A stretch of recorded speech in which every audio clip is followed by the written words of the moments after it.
Hello everyone, this is Ms. Gutzel speaking. In this video, I'm going to explain how to create a topic in Google Classroom. With that being said, let's begin.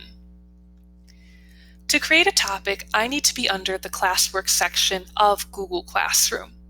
Then I can click Create and click on Topic. A topic is a header for a collection of assignments and materials in Google Classroom. Topics can be thematic, numerical, unit-based, or organized in another fashion. For example, if this classroom was going to be focused on one course of study, such as world history, I could create a topic such as Unit 1, Welcome to World History.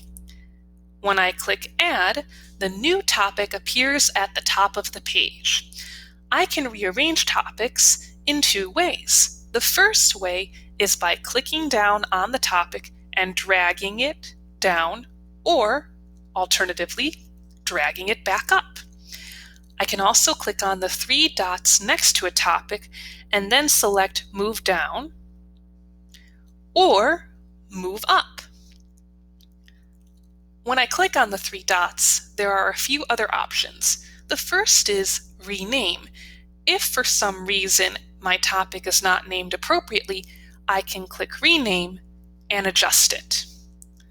I can also delete a topic. So if a topic is no longer needed, I can delete it. However, when I do so, any assignment under the topic will move to the top of Google Classroom. I shall demonstrate by deleting the topic Other Resources. As can be seen, the assignment Website Research has now moved to the top of the screen, so deleting a topic does not delete associated assignments.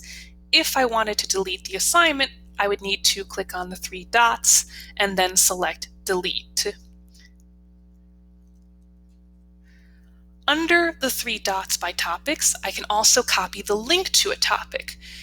If a student has a question about reviewing a particular section for a course, this can be beneficial. Thank you for watching, and I hope this video helped you grow in your knowledge of technology.